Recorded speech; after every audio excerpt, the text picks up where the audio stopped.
So a few months back, I did a tier ranking of different countries to study abroad in 2026. But there were two issues with that video. First of all, I had chosen only 10 countries, so that was far too few. That's what I realized when I started reading the comments. And second thing is, I was ranking the countries based on how they are in 2026. But if you think about it, when you're thinking of studying abroad, it's more like a 10 to 20 year investment because that's how long you are going to stay in the country that you go to. So in this video, what I want to do is I want to tier rank countries based on their long-term potential when it comes to studying, working and immigrating abroad. And at the same time, I want to take many more countries. There'll be around 20 countries. Now, I want to make a quick disclaimer here that my tier ranking is subjective. It is based on my own research and I'm definitely looking at multiple angles. But you should do your own research before you choose which country you want to study abroad in. And again, do watch the whole video because I am going to cover 20 countries. So there's a high chance that one or more of the countries that you're considering is going to be on this list. Okay, so let's start. First up, we have Australia. Now, Australia actually has a pretty streamlined immigration pathway. I think of all the countries on the list, it has the longest duration of post-study work visa, up to 4 years in the first go once you complete your education. The problem though is that recently Australia has started putting in some soft caps on immigration, and this seems more like a long-term policy shift. And the reason for that is simple. Australia has a very small population, so they do not have the capacity to absorb too many international students. So going forward, I think Australia is going to become actually more and more saturated. However, it still has some very high-ranked universities, 8 or 9 universities in the top 100. Pretty good programs, job link programs. That's the way they design programs in Australia in consultation with the industry. But again, it's limited in terms of the number of students that it can absorb. And it's good for a few fields. It's good for IT, it's good for engineering, it's good for hospitality, sports management, regular business and commerce, but not much more. So all things considered, I think I'm going to put it in the pretty good category. Next up, we have Austria. Now, if you ask me, Austria is an underrated country. So just a bit of historical background over here. Before World War II, Austria was a part of the German Empire. So education in Austria is a lot like Germany, which means that you also have a lot of free public universities in Austria, just the way as you do in Germany. And people don't know about this. So the ROI on your education in Austria can actually be very high, similar to Germany. Having said that, even though Australia needs immigrants, even though they have a streamlined pathway to immigration, I think within 5 to 6 years you can become a PR. It has fewer universities than Germany and very few English taught programs. I don't think that they're going to introduce too many English taught programs in the future because their immigration requirement is tiny when you compare it to some larger countries on this list. So again, I don't think I can put this in the solid or legendary category. But yes, for the next 5 to 7 years, I think they will be more and more welcoming of immigrants. And therefore, I'm going to put it in the pretty good category, especially if you want to study something like engineering, IT or medicine. Do check out Austria. There are plenty of jobs in these 3 areas. Now, next we have Canada. Now, Canada has received a lot of hate in the past few years because, the relations between India and Canada have not been that great. They've been rejecting a lot of visas also of Indian students. But if you actually cut through the data, what you will realize is that a lot of the people whose visas were rejected were actually going to, universities or colleges that were not reputable. So essentially what was happening was that people were abusing their student visa. They were going on a student visa, but they were actually working. And so Canada wanted to clamp down on that. I think that problem has been largely solved now. If you get into a good university, UBC, McGill, University of Toronto, those kinds of universities, you're going to find a good job no matter which sector you go to Canada for. And remember, Mark Carney recently visited India right now, and he's signaled that he wants to improve the ties between India and Canada. In fact, he's announced $100 million of scholarships for Indian students. Plus, because you get a 3-year post-study work visa in Canada, and because that can easily convert into a PR, your education in Canada can actually act as a backdoor entry into the American job market, which is very large. So all things considered, I think going forward for the next 10 to 15 years at least, I think Canada actually deserves to be in the solid category. Next up, we have China, an interesting choice. So look guys, China is the second largest economy in the world. It has I think it has like more than 20 universities now in the top 100 universities of the world. Very good for fundamental research, engineering, IT, social sciences, performing arts, even you name it. China's got some really good universities. They also have a skilled immigrant visa now, which people can apply for. And in theory, the process is pretty straightforward. But in practice, what tends to happen is that I think there's a lot of of case to case, evaluation of people's applications when it comes to the PR process. And going forward, as India becomes more powerful as a country, I think China will start viewing Indians more suspiciously. So I think that's going to be one big issue going forward. I think the second issue is that the Chinese, just like many other nationalities, are very nationalistic. So they're not going to open up in terms of English language programs or hiring people with English skills the way some other countries on this list might. And plus, they have a very large population themselves, so their immigrant requirement isn't nearly as large enough right now as what it is for some other European countries or some other Asian countries on this list. So next 15-20 years, all things considered, I wouldn't consider going to China. I would actually put it in the burn it category. Of course, when I say China, I'm not including Hong Kong in this. So if you are considering Hong Kong, yes, that is an English speaking place, more democratic, more like India, and so then that would be a different thing. But here we're tier ranking China. Now next up on the list we have Denmark. So Denmark is a tiny country, has a very high quality of life, very high salaries, very safe country to go to, streamlined pathway to immigration, part of the European Union. So you might consider that, okay, it should be probably in the solid category. But where I think, Denmark loses out a bit is the cost of education. It's pretty expensive. At the same time, because it's a tiny country, it's good for a few niche fields, especially if you want to get into something like renewable energy or core engineering. It doesn't have many universities offering English taught programs in other areas. And it doesn't, frankly speaking, have jobs in many of the other areas. So all things considered, I think I'm going to put Denmark in the average category. All right, so next we have France. Very good if you want to study business, very good if you want to study core mechanical or aeronautical engineering, investing a lot in AI and computer science as well, opening up to English taught programs. It already has a lot of, business programs which are in English. Now I think it's opening up more English taught programs in engineering and other fields as well. Streamlined pathway to immigration, salaries are pretty good. They are very welcoming of immigrants in the sense that the government wants immigrants to come. However, that hasn't yet translated to the job market. When it comes to finding a job in France, you're still going to find a lot of opposition from locals, especially if you don't know the French language. And even if you do know the French language, I feel like, there is a vibe where they want to take only French people. They're not open to taking people from other cultures. And so I think all things considered, I don't think I can put it any higher than pretty good on this list. Next up, we have Germany. Free healthcare, free public education, streamlined pathway to immigration, high salaries. I mean, Germany's got a lot of things going for it. It's got some very good universities as well. They're offering a lot of English taught programs. I think there are more than 1,500 English taught programs at the master's level, more than 250 programs at the undergrad level. So that's a big plus point. Job market has been a bit weak of late, but that's mostly because of the Trump tariffs, but that won't last for long. At its core, it's a manufacturing economy. It has a strong industrial base. So in the long run, I think its economy is going to do well. There are going to be jobs, especially in engineering, IT, medicine, healthcare and tech, right? So these are the main fields in Germany. So considering the fact that it has a very high ROI and all these other things, I think I'm going to put it in the solid category. Next up, we have Italy. This is another country that, people have started asking about recently, especially because it's got a few public universities where the education is affordable. And when I say affordable, I mean like they charge only about 3 to 5 lakhs a year. And so that's something that really attracts international students. The downside of Italy, though, is that its economy has been lagging for decades. If you compare salaries in Italy compared to other parts of Western Europe or Northern Europe, you will see that people hardly earn much money.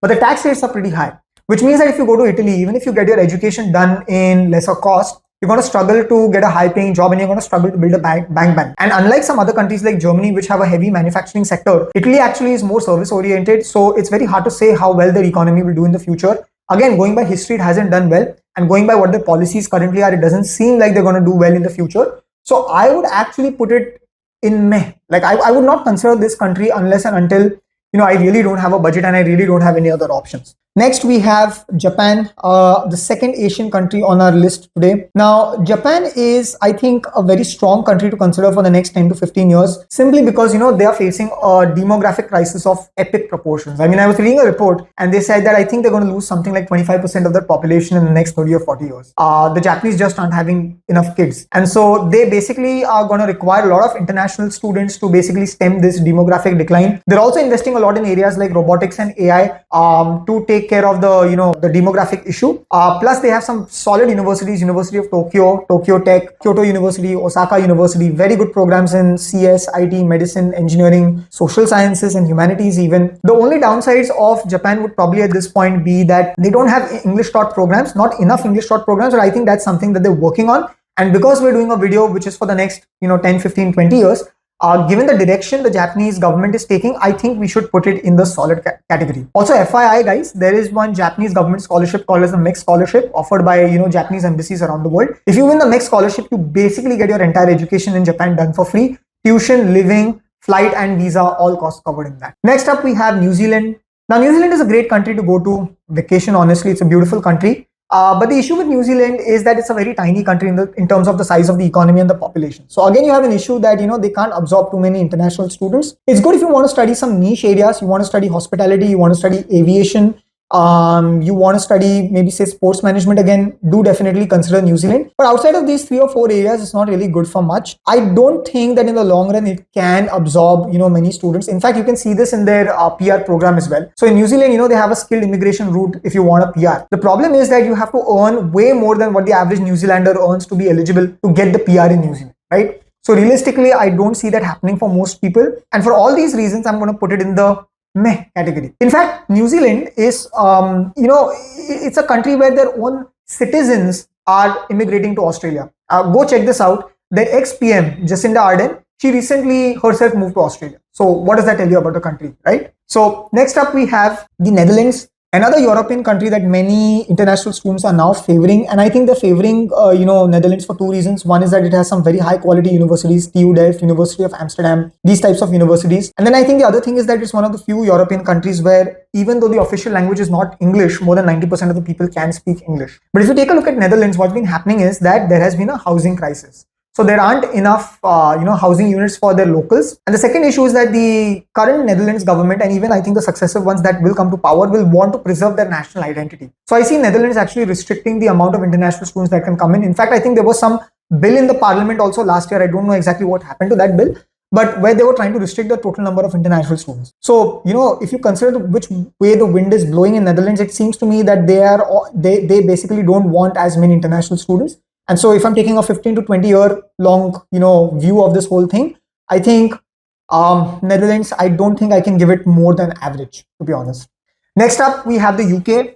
Now, the UK has been in some trouble of late. The job situation in the UK has been problematic. They recently reduced, the post-study work duration. It used to be 2 years. In fact, if you apply till 2027, it'll still be 2 years. But if you apply, I think from 1st January 2027 onwards, then they're reducing that to, 18 months. It will no longer be 2 years. The other thing is that I think they've increased the amount of money employers need to pay to the government to sponsor international students to work for them. So you might be considering that, hey, the UK is not a pretty good place to go to. But again, I will remind you, we are taking a 10 to 15 year duration. And if you were to go by past trends, what you would notice is that the UK has these periods where for 10 to 15 years, they're a good country to go to, then for 5 years, they're not a good country to go to, right? So the policy keeps changing. I think the next 4 to 5 years in the UK are going to be tough. But I think beyond that, the UK is going to do really well. In fact, I was reading some reports about how well the economies in Europe are going to do. And it seems that over a 15-year duration, the next 15 years, the UK is going to actually create more jobs than Germany, right? So if you're again taking a long-term view, it's going to be a really good bet. Plus the fact that you have some very prestigious universities like, the Oxbridge, Oxford, Cambridge, you have Imperial, you have the rest of the Russell Group. So I think if you invest in a good quality British university with 1-year programs, which means that you have lower cost, lower opportunity cost as well,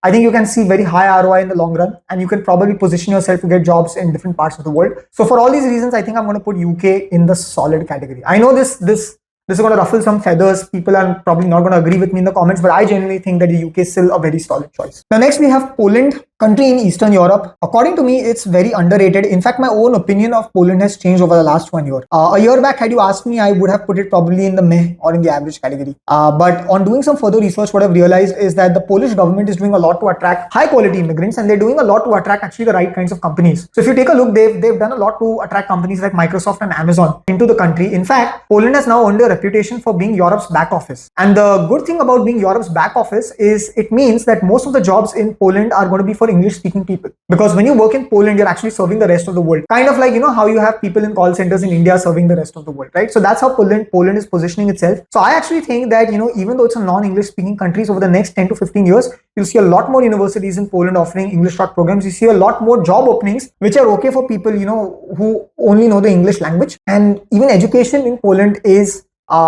pretty inexpensive when you compare it to Western Europe. So for all these reasons, I think I'm going to actually put it in the solid category. Now, next up, we have Ireland. Ireland is a lot like the UK in terms of the culture, in terms of the language, in terms of the way the education is. But the issue with Ireland is that it's tiny and it's good for a few areas. So you want to study computer science, you want to study pharmacy, something like that, life sciences, it's a great place to go to. Plenty of jobs over there. Plus the salaries have actually increased, I think, 5x over the last 20 years. So, it's an economy on the rise. But there's also been a lot of inflation. And there seems to be some indicators that the economy is now overheating and saturated. All right. And so if you're taking, again, a 10 to 15 year view of this, I think in the future, Ireland may not be a great place to go to, at least not as good as it is today. And so I think what I'm going to do is I'm going to put it in the pretty good category. Then we have Singapore. Now, Singapore is again a favorite, especially of those people who want to go abroad for their undergrad. And I think the reason why people want to go abroad to Singapore for the undergrad is primarily because you have two universities which are very high quality. You have NUS and NTU, both ranked in the top 10, 15 universities of the world.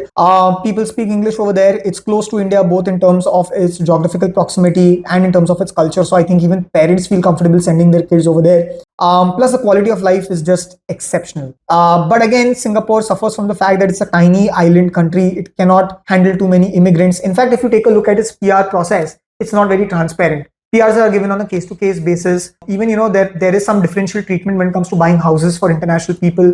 So all things considered, I think 10 to 15 years down the lane, Singapore may not be as attractive a choice as what it is today. So if you're taking that long-term view, I don't think I can put Singapore more than meh. I mean, it's still good if you want to do something like, let's say, computer science or finance, but other than these 2 or 3 fields, I don't think you should be considering Singapore as the major country that you want to go to study abroad. So next we have South Korea. South Korea is a lot like Japan, again, in terms of its culture, in terms of its university education style. But in South Korea has one advantage over Japan, which is that there are more people in South Korea that speak English than do Japan. So it's already ahead of Japan in that sense. And it's very strong, especially when it comes to core engineering. So you want to study something like, say, electronics engineering, South Korea is the place to be, especially with, large companies like LG and Samsung manufacturing, those sorts of semiconductors for AI. Then you have other companies such as Hyundai in manufacturing automotive. So all around great economy, in need of immigrants, streamlined immigration pathway, pretty good salaries, right? So all things considered, I think even South Korea, I need to put in the solid category. Next up, we have Spain. Now, Spain, if you ask me, I mean, if you're looking at in terms of the quality of life, Spain is pretty good in terms of the quality of life. You have a lot of work-life balance, great weather, great food, all of those things. Some pretty good universities and even affordable universities. But Spain, just like Italy, has a problem with job creation. I was reading a report which told me that, the youth unemployment rate in Spain is something like 20%, which means that 1 in 5 Spanish youth are currently unemployed. So do you really want to go to a country where their own people are unemployed? I think that's the question you need to ask yourself. And I don't see the Spanish government doing much in terms of, creating more jobs for their own domestic people as well as for international students, which is why, just like Italy, I don't think I can put it in any category higher than me. So it's going in May. Now, next we have the United States. Look, I know that people are afraid of going to the US right now because of Donald Trump's policies. And to be fair, his policies have had a negative impact on international students and international workers. But you must understand one thing, that Donald Trump is not going to be president beyond 2029. All right.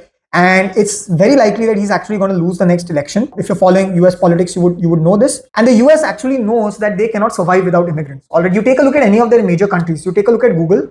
Founders were basically Russian. You take a look at Apple. Steve Jobs, many people don't know this. He was actually an orphan from Syria. He was adopted by Americans. All right.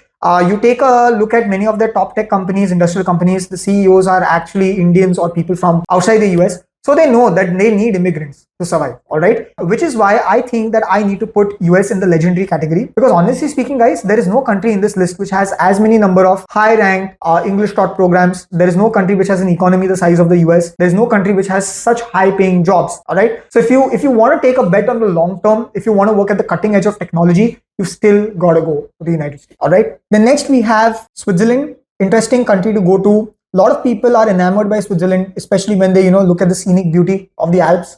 Very good for precision engineering, especially, and even for natural sciences. So you have EPFL, you have ETH Zurich, top-notch universities, very affordable too. But the issue with Switzerland is this: it's very expensive to live in. Most of these other countries on this list today, the cost of living per year is 10 to 15 lakh rupees per year. In Switzerland, the minimum cost of living is going to be 20 to 25 lakhs per year. All right. So it's exceptionally expensive to live in. Plus, it's not a part of the European Union, which means that if you graduate from a university in Switzerland, Switzerland, it's very difficult to immigrate to other parts of Europe, right? I mean, at least if you were to go to a country like, let's say, Ireland, because it's a part of the EU, you can take the EU blue card and probably immigrate to some other country. But that logic doesn't hold true for Switzerland, all right? So if you want to work in hospitality, you want to work in precision engineering, you're considering something like computer science, maybe for these three industries, you could consider Switzerland in the long run. But I think for other industries, you should not consider Switzerland. Also, in Europe, when you go to any country, you need to learn the local language, all right? And typically you have to learn one local language. In Switzerland, you're going to have to learn two. You're going to have to learn German, you're going to have to learn French, because many of the jobs in Switzerland actually require proficiency in both these languages. So for all these reasons, I think I'm going to put it in